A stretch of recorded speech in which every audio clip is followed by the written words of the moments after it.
Hello and good morning, everyone. Welcome to my subscriber chat.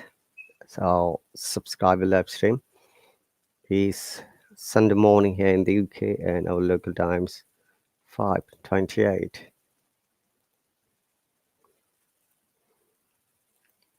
It's all about IELTS and four skills. Unfortunately, this week my subscriber is on holiday, but still up to continue the lesson. That's the rule here. So, dear viewers, people who have joined from different parts of the world, welcome.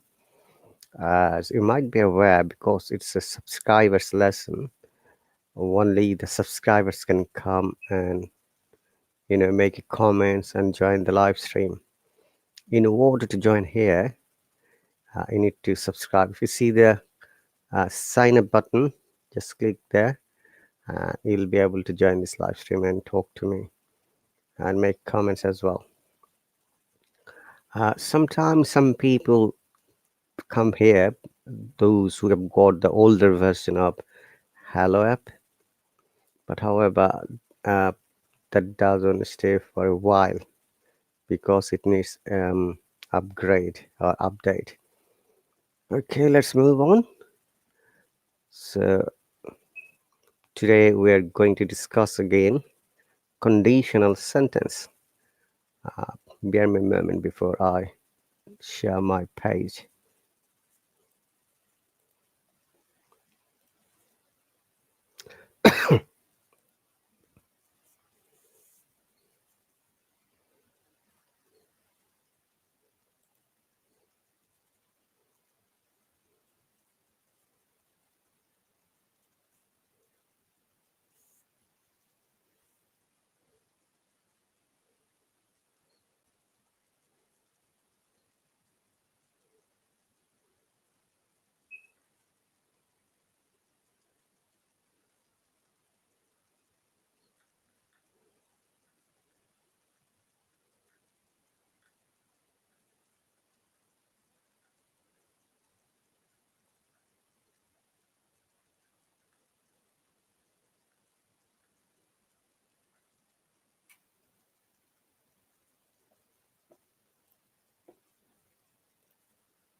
So, dear viewers, welcome once again. Um, Very often, many of our learners ask this question that how does the time sorted for the speaking section? Um, these are the four sections where your marks are distributed for your speaking task. Number one, fluency and coherence, 25%. And number two, lexical resource. It should be resources rather than resource. And number three, grammatical range and accuracy, uh, which is another 25%. And number four is pronunciation, another 25%. Dear viewers, you may have noticed that uh,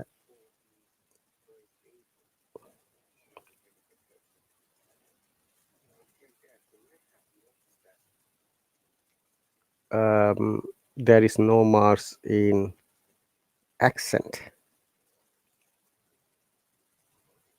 Okay, so it's the pronunciation that is the important part while you are having a test.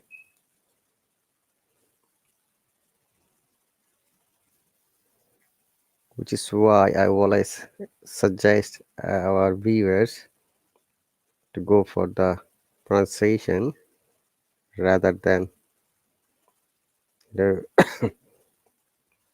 uh, accent, which is why I also try to I also teach I shouldn't say try to teach I also teach the basic British IPA that might be able to help you develop your sound, your pronunciation, but eventually your accent is the direct reflections of your pronunciation, how your words should be pronounced. And many a time our learners are confused about the pronunciation and accent. Please bear in mind that pronunciation is the way or the techniques how your word must be pronounced accurately, whereas accent is the individual, community, country, or region, or a person's way of pronouncing. So it doesn't follow the pronunciation technique strategies. It may not follow it. Okay, so that's the very basic difference. So today's discussion, as you go through, um, let me see, conditional. If you remember, conditional, conditional sentence. Making conditional sentences is an everyday part of native language, and introducing them to English conversation can really improve the level of communication. If you remember, once again, I'm capping there are four types of conditional: zero conditional, conditional type 1 or the first conditional, the second conditional or conditional type 2, the third conditional, uh, conditional type 3. Some grammarians say that there is another one, mixed conditionals. Uh, Up to now, we described and explained zero conditional and first conditional. And today's topic is second conditional. Okay, and how do you know whether a sentence is conditional or not? There are some signal words or identifying words with which or with whom you can find out whether a sentence is conditional or not. The words are like this. There should be two parts of the sentence. Number one. Number two, uh, at the beginning or in the middle of the sentence, there would be if, when, unless, or as long as. These are the four signal words. Okay, so if you ever find that there are two parts of the, in the sentence, there will be two parts. Once again, clause part or the dependent part or independent part, whether, and then these connecting words, signal words, if or when or unless or as long as. Let's move on. We have described zero conditional, and we described yesterday the first conditional or the conditional type 1. Now today we'd like to discuss the second conditional or conditional type 2.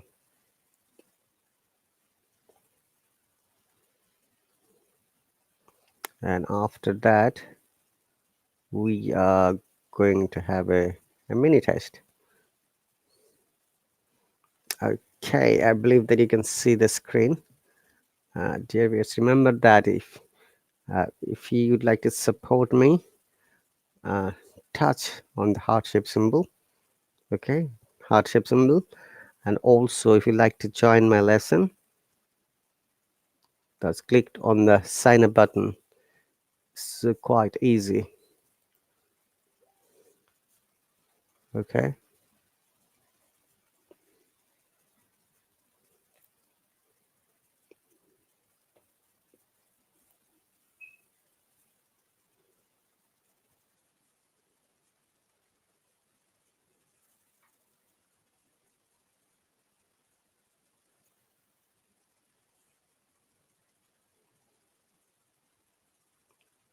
And by the way, this live stream has been shared through my Facebook Live as well as through my YouTube live channel.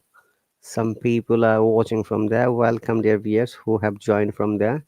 It's really my pleasure to see you that you come here, you support me, you make comments. I'm really happy for that. Especially Sanjar Sigari, who is watching from the Facebook and making comments. Thanks for your share. Thanks for your support. I really appreciate your cooperation and assistance. That's right. From Hello, you're not able to make comment because you're not my subscriber, but you're always able to make comment to the YouTube channel or Facebook and watch from there. And you can ask any questions. But my priority is Hello subscribers because this live stream is mainly from the Hello.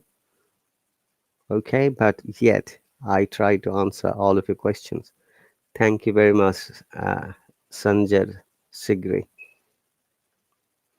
Okay, so let's move on, guys. Conditional 2, the second conditional. The second conditional uses the past simple after if, then would, and the infinitive. So the rule is, or the grammatical structure is, if, subject, past simple, comma, subject, would, could, infinitive. I'm sure you know the meaning of infinitive, guys. Infinitive are those verbs where we use in the root form without s or es.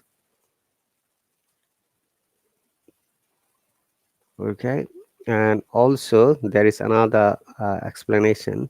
If you see the screen, we can use where instead of was with I, and he, she, it. This is mostly done in formal writing. Remember, you have to be careful about using this. Very often, people are confused about using that. Hey, how can you use where after I? Because it is conditional, we can use after I where. It's conditionals are like hypothetical or unrealistic situation where you want to explain or you want to describe your thoughts or opinions. And also in place of any third person singular number like he, she, it, Jenny, uh, or any other third person singular number, we have to use where. Okay, let's move on a little bit. So it has got two uses. First, we can use it to talk about things in the future that are probably not going to be true. Maybe I'm beginning some dream, for example. All right, I'm just giving some examples. If I won, remember the WON, this pronunciation is one, same as ONE, not own. Yeah? Very often people say own, that's the wrong pronunciation. It is one. If I won the lottery, I would buy a big house. I think I should make it a little bit larger so that you can watch it clearly.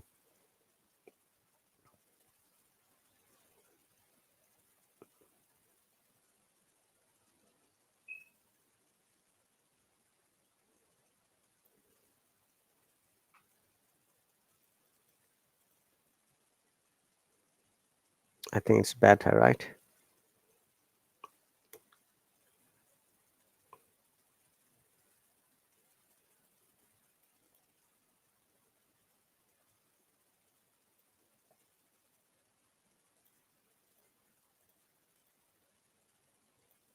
Okay, once again, add in the second conditional, we use past simple after if, then would, then infinitive. Once again, infinitives are those verbs which are used without s or es. It should be in the root form of the present form after would or could. So the formula or the structure of the sentence is once again if plus subject plus simple plus subject would, could, infinity. Okay, so we can use were instead of was with I, and also he, she, it, third person singular number, as I've said earlier. I'm making it a bit larger.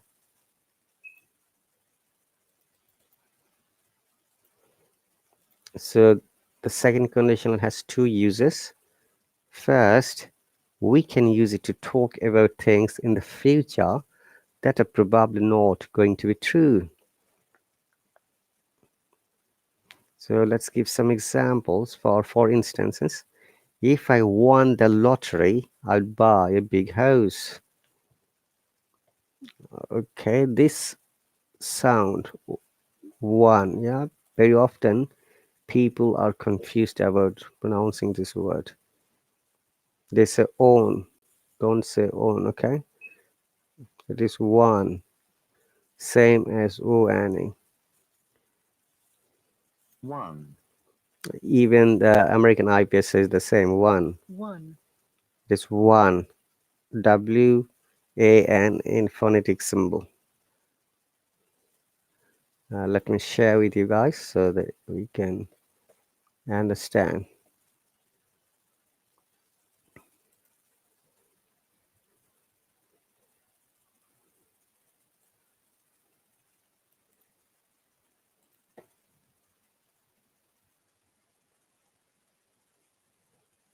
Can you see this IPA? One, W-A-N.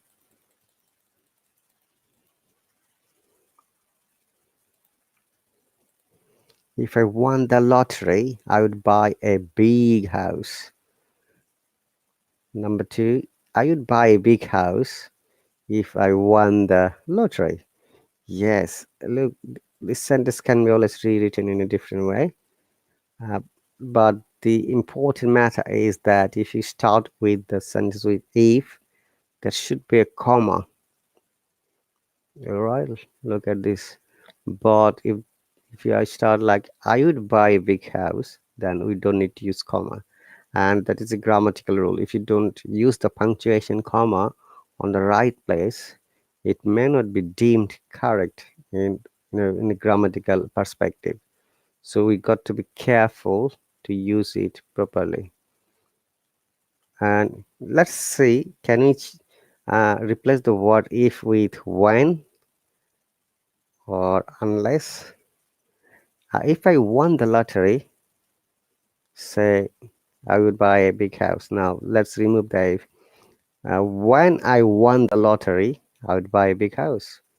It's possible, but if in this case seems to be more suitable than when.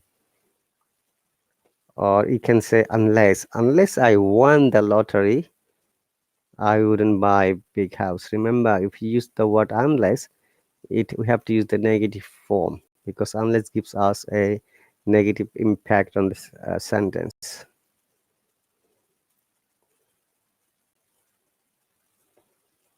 Okay,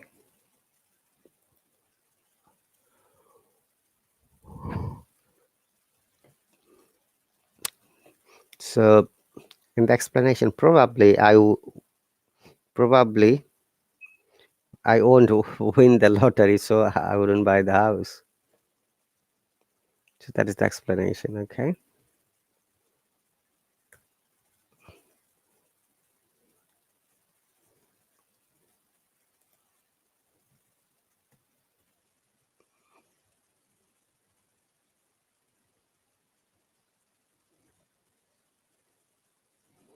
Next one is, if I met the Queen of England, I would say hello to her. Look at this amazing explanation. If I met the Queen of England, I would say hello to her. The Queen of England is Elizabeth II at the moment, by the dear viewers. Okay.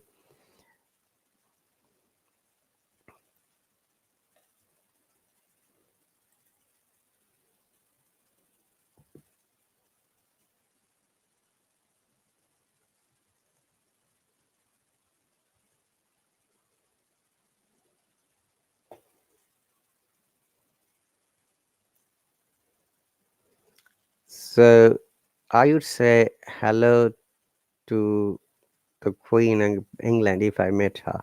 So let's restate it.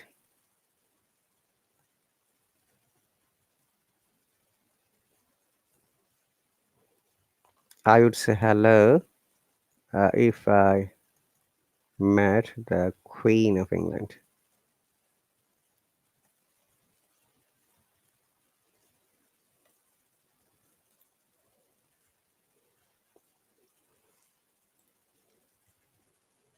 Now, as if you remember, we can also use when some cases for the conditionals. So if I replace the word when with the word if, take the if away from the sentence, then we can still make the sentence like when I met the Queen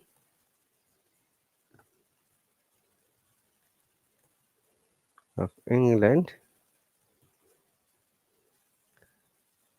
I would say hello to her.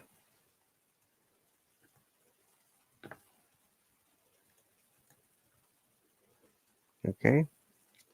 If you restate the sentence or rewrite it from the other round, I would say hello.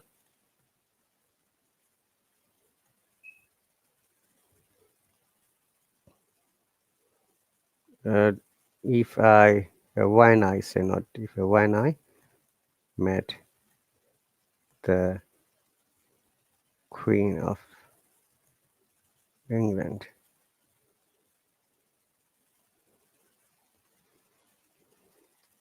All right, that's another example. If you have noticed that all these verbs and you know, if I met, meet, met, met, meet is the present tense, met is the past tense, and I would, there's a rule, or could, and after that the verb say, hello, say is the infinities or present form of the verb. We don't have to use any s or es or any other preposition. We have to just remember that. So similarly, when I met the Queen of England, I would say hello to her, like hello, Queen, or Your Excellency. And now I would say hello when I met the Queen of England. Now next one is she would travel all over the world if she were rich. Look at this pattern. She would travel all over the world if she were rich. Why have you used were? Remember that. That is the grammatical rule of conditionals. Because it is a conditionals, that's why after she generally it should be was. Okay, after I generally it should be was. And after third person singular number for any subject of third person singular number, we must use was. But because it's a conditional, remember that that's the exception. We have to use were rather than was. Okay, guys, so remember that that is very important rule for understanding. And honestly speaking, conditional sentences or conditional features are the terms are the bit advanced level grammar, and we need to understand it clearly. And if you ever sit for the IELTS exam, I must share with you this fact that in the speaking task section 3, there would be one question about the conditional sentence. The examiner is going to test you about your grammar by asking a conditional sentence. And also there would be another question about, we call them PPF, which means past, present, and future tense. So the examiner will ask a question in such a way that you have to answer the past tense, present tense, and future tense. And I remember I asked this question and I got this question from one of the exams. Like the question was like this: how was the internet 5 years ago in your country? Look at the sentence pattern. How was the internet 5 years ago? So 5 years ago is definitely past tense. And one another important matter is that when you're answering the question in IELTS exam for any past tense, we must always use the past tense. Do not use the present tense. But basically, what happens most of the cases, our learners get confused. They started with the past tense, possibly in the middle, they start speaking in present tense. And this is very common problems for our learners, and we got to be very, very careful. uh, I took private lessons more than 130 from this app, and when I took the assessment, many of my students, I taught IELTS speaking task. I believe that it was around 26 or more students. And when I took the assessment and reviewed their conversation and gave them the feedback, and this is one of the common mistakes and errors, that you start speaking in past tense for the past incident, but somehow you forgot and you try to use the present tense, which you shouldn't. Remember that it is an important rule or regulation that when you start describing an incident from the past, you must always use the past tense unless it is a direct speech. I'm sure you know that direct speech or narration. Like you're describing, I met Jim's mother last year, and she said, "Wow, you are such a nice person. Look, wow, you are such a nice person." Is direct speech or narration, where it should be within the comma. In that case, you can use the present tense, or also you can use present tense for the universal truth. Like we want to see the sunrise in Scotland, uh, and the sun rises at 5 p.m. The sun rises in the east, say. Okay, so that is a universal truth. So remember that we can only use in these two situations where even you're describing an incident from the past, but you can still use the present tense. All right, let's move to the next example. She would travel all over the world if she were rich. So if she were rich, if she were rich,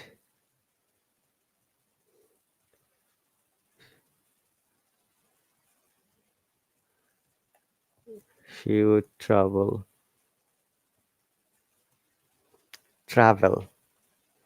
all over the world.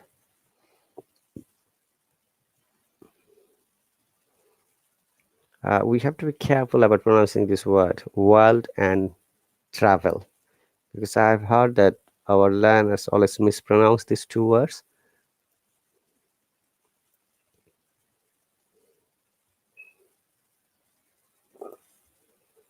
I'm going to check it from the Cambridge Dictionary.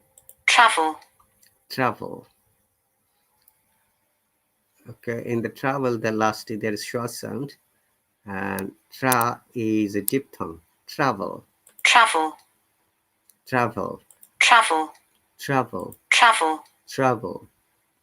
And also they are confused with trouble. Trouble.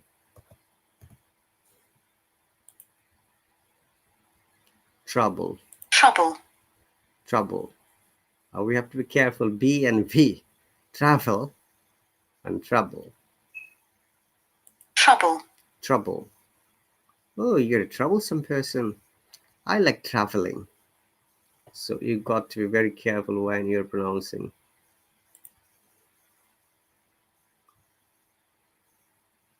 Okay. Sinjiri says, as teacher on Hello, I can't comment, so I can comment here. Yeah, that's fine, Sinjiri. Thank you very much for your support once again. Hello, Javed. Welcome. Javed is here as well.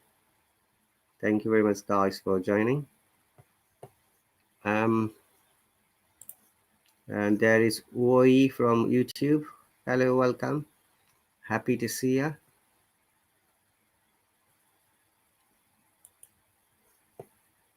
Okay, let's move on.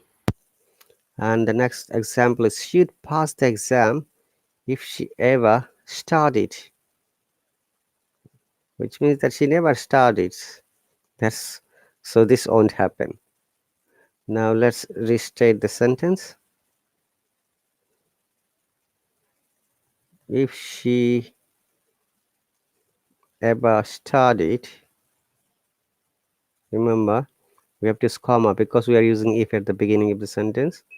She would pass the exam.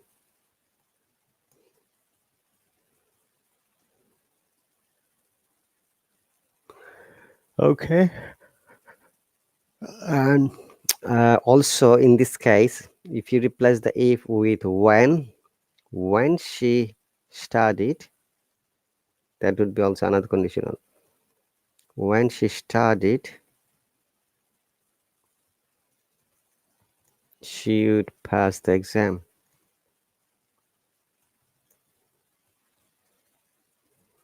Or if you just restate from the another way, she would pass the exam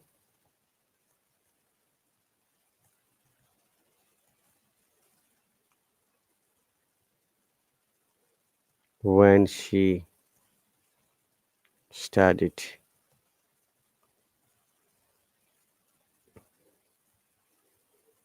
Okay. Next example. If he were there, he would have helped us.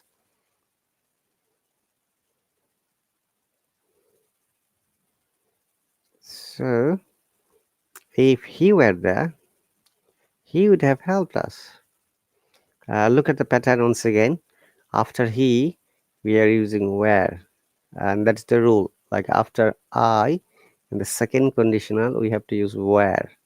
After third person singular number, in this case he, we must use where. If we use was, it would be wrong. So do not use was in second conditional. Okay, so if he were here, he would have helped us. And rewrite the sentence. He would have helped us. He would have helped us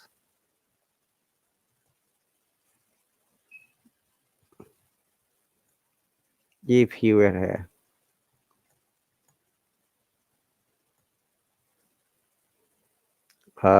Let me make another example. If I were you, I wouldn't do that.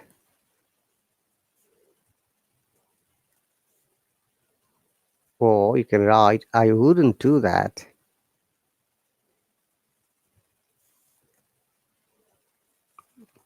if I were you.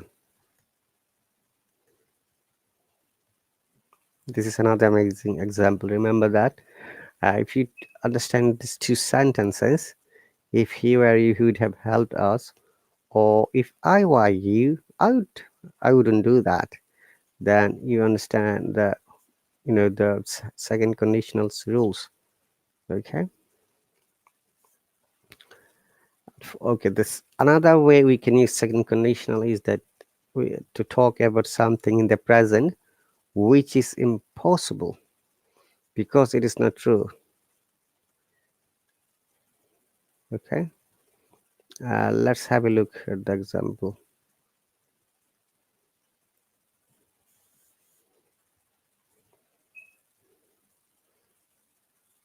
All right, look, if I had this summer, I would call him. Look at the sentence. Had is the past tense of have. The rule is this: if subject past tense, then subject would infinity. That is the second conditional. Okay.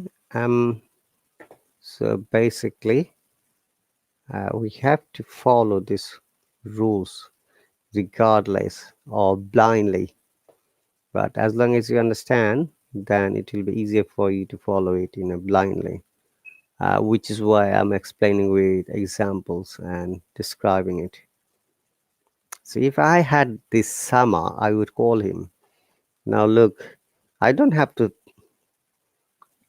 so it is impossible because I don't have the summer now. I don't need to call him. This is the explanation of the sentence. Okay, guys. So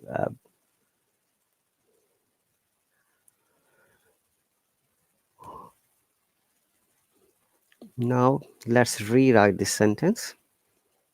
I would call him. I would call him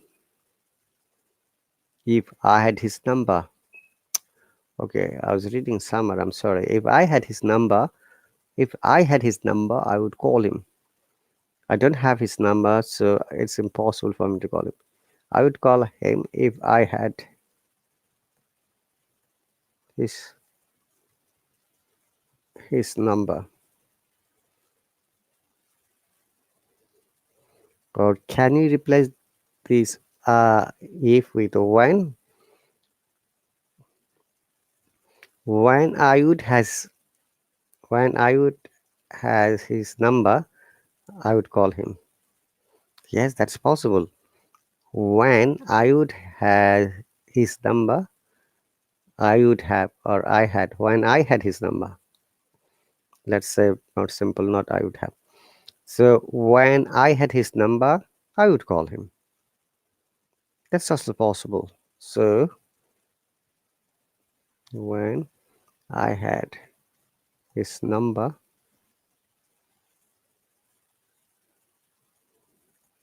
I would call him. Simple.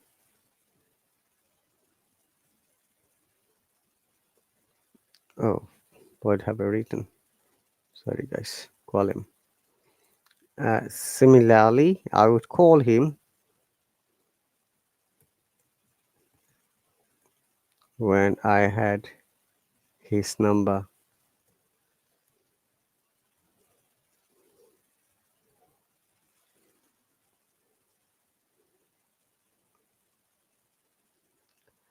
Alright, so there is another example. If I were you, I wouldn't go out. If I were you, I wouldn't go out with that man. If I were you, I wouldn't go out with the man. This is another example. So you can restate the sentence in this way. Sorry. I wouldn't go out. I wouldn't go out with him, with that man, if I were you.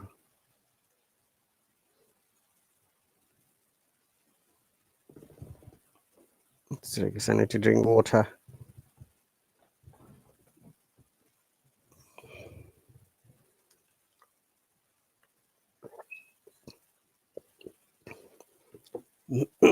I'll be back in one moment, guys.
Thanks for being patient.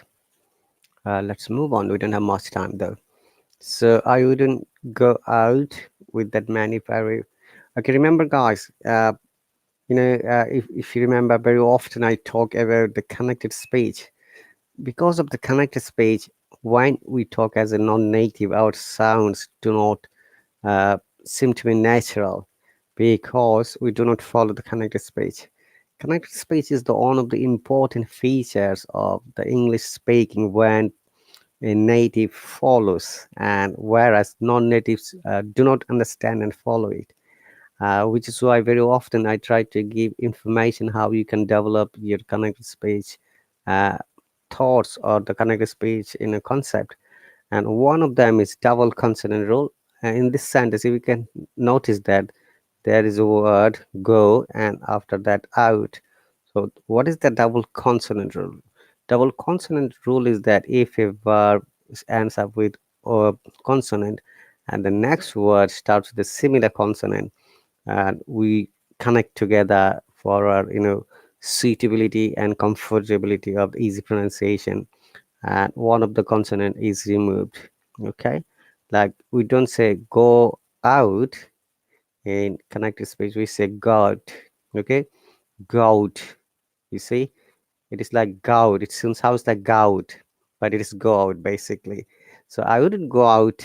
You see, I wouldn't go out with the man if I were you.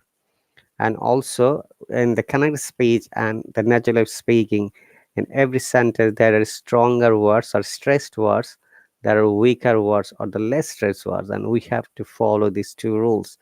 And if you notice that when even I'm trying to talk, I'm not stressing on all the words. So what are the stressed words? Stressed words are those words which are we called content words.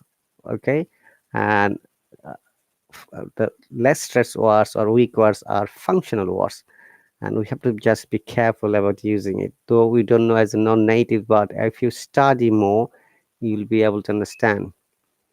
But it is a bit difficult to remember all these rules when you're talking. Okay, so let's move on. uh, More examples. Oh, this has become a bit bigger.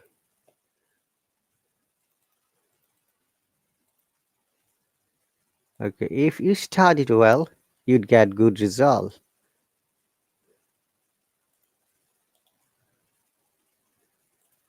Look at this another example. So if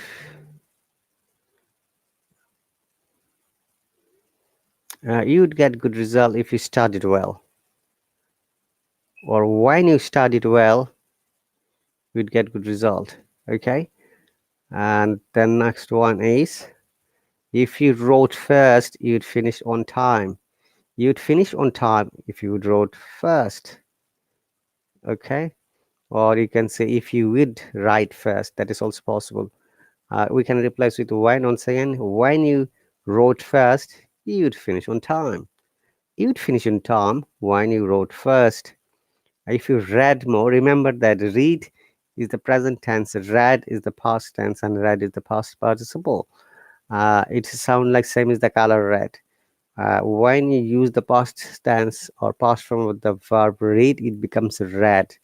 And we got to be careful pronouncing these words correctly. Otherwise, people might be confused. Your listeners might be confused that which parts or which tense you are using. Like if he read well, he would pass the exam. If you read more, you'd pass the exam. If you read more, you'd be a knowledgeable person. So these are the some examples of second conditional. So dear viewers, I'm sure you understand all the second conditional rules and examples. We're going to have a test so that we can test our knowledge of whatever we have learned today. So let's go to the test section. Second conditional exercise. I'm sure that you can see that. Oh, can you see it, guys? I don't know if you can see it or not. Oh no, it's not clearly understandable. Okay, Let's see if there is any other example somewhere.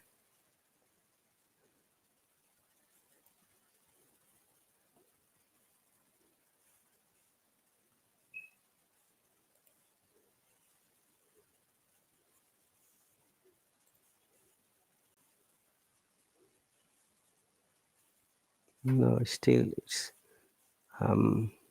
give me one quick second here, viewers. Second conditional grammar challenge. It's from the BBC. Oh, it's the BBC Learn English. Oh, that's just really better, and it's understandable. That's cool. Let's make it a little bit bigger.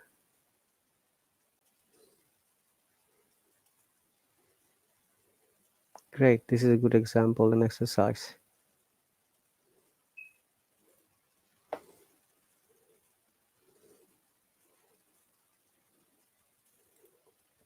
Okay.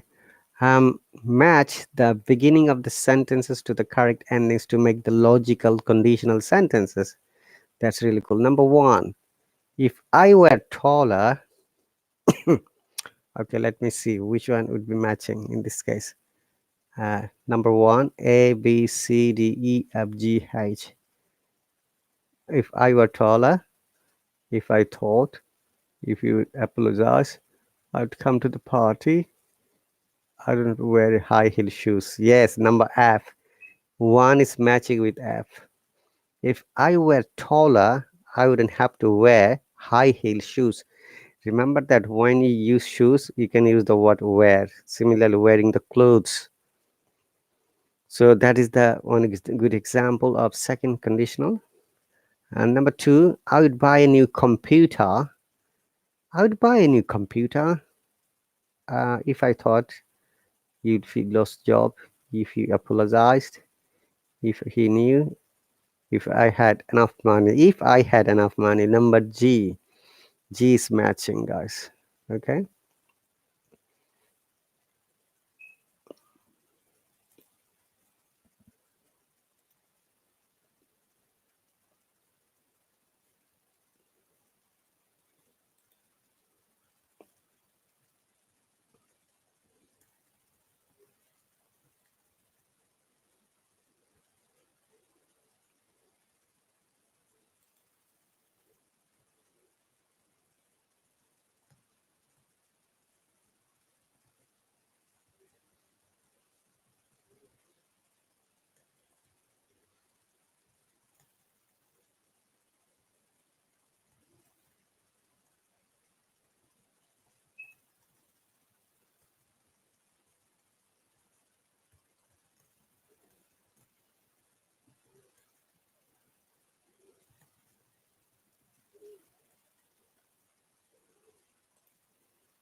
Okay, let's move on. Sorry, I was just checking an important message.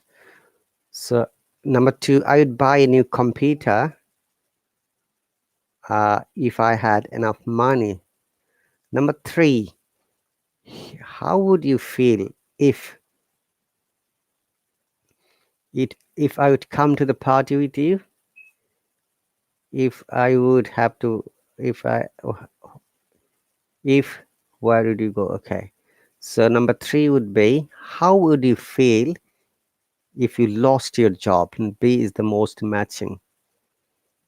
Number four, if you could visit any country in the world, if you could visit any country in the world, number four, what would be the matching? I would come to the party with you. I wouldn't have to wear if I had money. Where would you go? Yes, where would you go? H is the matching. All right. Number five, he would be really upset. He would be really upset if I thought he really loved me. If he knew about the theft. Yes, he is the most matching sentence. He would be really upset if he knew about the theft. That's great. That's another matching. Number six, I would marry him tomorrow. I would marry him tomorrow. So a girl is saying, okay, remember, it's not a boy's comment. I would marry him tomorrow if I thought he really loved me. Yes. So, so the sentence is number six. I would marry him. I would marry him tomorrow. I would marry him tomorrow if I thought he really loved me. Okay, remember that we are not saying him, rather we are saying him, because when in the connected speech rule, him becomes him. And there are many rules, guys. When you are practicing with the connected speech concept, you'll be able to understand that our sounds are changed and sounds becomes like in a native, because you know the rules, you know the concepts, you know the ideas, and you practice it. It is not easy to develop your accent or the pronunciation sometimes if you don't know the connected speech. So, however, in the future, there will be lesson about the connected speech, how you can be a better speaker, how you can sound more eloquent than before, and you would present yourself clearly to your listeners and audience. Number seven, I would forgive you. I would forgive you. Look, I would forgive you. If you apologize. Number C is the most matching sentence. I would forgive you if you'd apologized. Number eight, if I didn't feel so ill, if I didn't feel so ill, which one is the remaining sentence, guys? If you apologize, I would come to the party with you. Yes, that's the only remaining. I would come to the party with you. If I didn't feel so ill, I would come to the party with you. Now you can always restate the sentence fast to second, second to fast. Okay, so these are some real life examples of second conditionals. Dear viewers, remember that once again, bear in mind that whatever we have learned, this an hour or 50 minutes is not enough for you. The best British teachers or American teachers can teach you, give you lessons and guidelines. But at the end of the day, it is you who have to practice. It is you who have to learn, who have to develop yourself, who have to focus on your plans, how you'd like to grow, how you would like to take you to the next level. All right, none but you can change yourself. But the teacher can give you once again the lessons, guidelines, instructions, motivate you, inspire you. But you have to do the hard work. It totally depends on your mind. Remember that. So those are some good examples with you know second conditional. Once again, dear viewers, thank you very much for watching. Still got a few more minutes. We'll talk in the meantime. And very often, many of our learners say that, oh, teacher, I don't know grammar, I don't know how to speak, I don't know vocabulary, I don't know this, I don't know that. Remember that it is you who can change yourself once again. If you know the weaker parts of your English learning, just focus on it.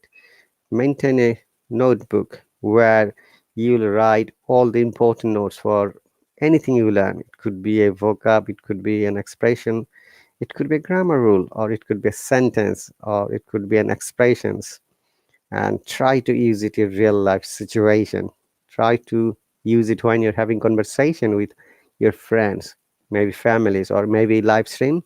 As you might bear from the Hallo, you can make your own live stream freely. You can invite other people. You can talk to them. So take an strong initiative. Talk to them. Make yourself comfortable. Become expert. Feel confident. Building up confidence is one of the important factors for you. We all of us know more or less grammar, more or less vocabs, and we can talk. But you need to have that courage to talk. Sometimes some students say that, oh, teacher, I'm not comfortable. I feel scared. I feel nervous. I feel really downhearted when I talk to the public. These are psychological problems. Okay, if I can talk, if you can talk in your own mother tongue, definitely you can talk in English. You have to believe in yourself. And also, don't worry about the making mistakes. We all make mistakes, more or less. Even the natives make mistakes too.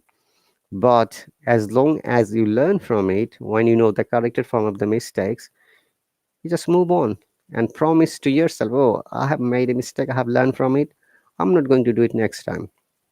So this is how you can develop. This is the essence of making mistakes. Okay. So guys, once again, you're watching the live stream from the UK and our local time is 6:24 a.m. Sunday morning. If you haven't met me before, this is Rahat Ali, a part-time Hello teacher from English. Uh, I teach English grammar, spoken English, IELTS strategies, and basic British IPA. And keep watching, keep supporting whenever I'm on my live stream, either subscriber live stream or the public live stream. And very often you may be aware that I make cultural live streams. I live in Essex County of England, which is next to the East London border. But when I go to central London or any other city like Oxford, Cambridge, Birmingham, Manchester, Sheffield, or any other part of the UK, I try to make live streams from there so that you can know directly how the British culture looks like, how the people look like, their shopping center, their transportations, okay, and their buildings, heritage, culture, architectures, because the winter is coming here, so winter is already here, I should say, and the Christmas is just around the corner. Uh, London city would be decorated with lighting, so you're welcome to watch those live streams from there. I have planned to go to different parts of London where they decorate with different kinds of amazing lightings, especially Piccadilly Circus is one of them, then Trafalgar Square, then Oxford Street in central London, not the Oxford City, don't be confused. Then Westminster Parliament, Thames River, Big Ben, afterward, the Tower Bridge, the Tower of London, London Bridge. So I've got quite good plans to go there one at time. Definitely, I'll go at least few places because you might be aware that I work in central London, but life is so busy here. Hi, Ariane, welcome. Thank you very much for your donation. That's really cool. I appreciate the way you support me. Okay, I believe that you're having good time, Ariane. Okay, guys, so remember, whatever you learn from any teacher, you need to practice. Practicing an hour is not enough. Make a plan, practice every day. I'm sure after a while, maybe after a few months, you will feel your own development. And the development and success doesn't come overnight. It takes times. You have to be consistent. Remember, you have to be hard worker. You have to be well planned. You have to be an organizer. You have to be a time management person, how you can learn and develop yourself, develop your grammar, develop your English language. It could be reading or writing or speaking, whatever, your pronunciation to the next level. If you just stick to your plan, if you just motivate yourself, sometimes you need to motivate yourself. You know what the most motivational sentence for me is that I don't know many things, which really helps me a lot to know. That's why I read almost every day, more or less, and try to know. I generally do not say teacher, but I say I'm an universal learner. I learn many things from you guys also when I join your live stream, when I watch your live stream. And I'm thankful for that because I know a lot of things. Okay, guys, and once again, thank you very much for joining. It's really my pleasure. It's really an amazing opportunity for me to meet you, though you're not able to come here and make comments. But don't worry, possibly today in the evening, I'm going to make a public live stream and join me then. And we can have more fun, interactive learning. I believe that when you come to my live stream, when I conduct the lessons, we're going to have some test. It could be grammar and common mistakes. And you can ask me any question if you like to. Okay, this lesson is going to be finished in less than a minute. This is how these, Hello has time limitation on each and every lesson. It starts from an hour, then it starts counting down like 59 minutes, 59 seconds. Then when it becomes 0 seconds, it shuts down automatically. So all the questions from the Facebook and YouTube people who are watching, guys, I'm going to answer you later because I'm busy at the moment. As you can see, I'm teaching here, and as soon as I'm finished and when I'll be free, I'll come back to you. Thank you very much, guys. Best of luck and keep practicing. I say this every time: practice, practice, practice. There is no alternative of practice. There is no quicker method. There is no shortcut. Practice yourself, practice in such a way so that you can feel that you're practicing. All right, guys. Best of luck. You take care, and I'll see you later. Bye.